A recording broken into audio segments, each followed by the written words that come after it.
how do you strike the balance between learning from the mistakes against Leinster and Ulster, but at the same time you don't really have time to dwell on them, you don't have time to feel sorry for yourselves, you've got Connacht and then you've got two big European games.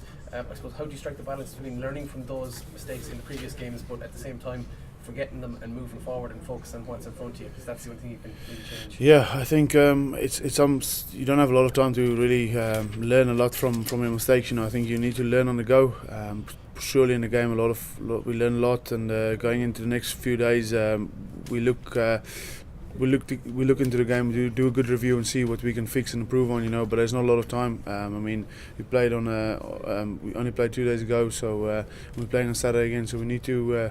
I think we're all professional enough to make sure that those small individual errors will get sorted out. And CJ, I suppose if you look at the table and you look at how Munster are positioned,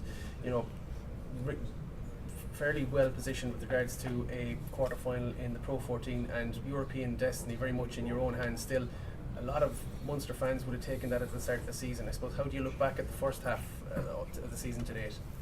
Yeah, I think we started well. I think there's a few slip-ups during the way, but I think it probably looks good. But I think there's a lot of rugby still to be played in the second half of the year, and I think if you don't get your points and your wins and your bonus points out of the games, you're going to be struggling to get home or just to qualify for the quarterfinals.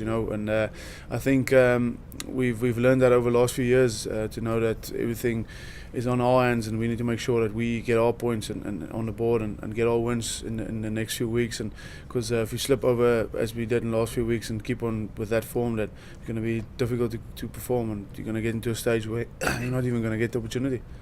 I suppose you had to look at this. Sorry, Megan.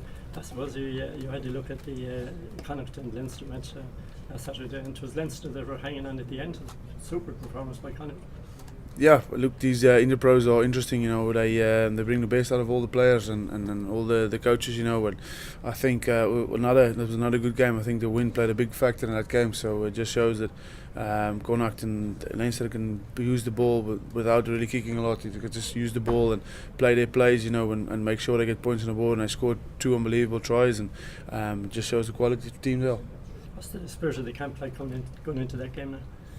Look, I think a lot of people are probably disappointed, but you can't dwell on the past too long. We know we need to perform this week to get a result. These interpros are very, very important for the rest of the season going on, and they can be decided of qualifying and getting to a stage where you can compete for silverware.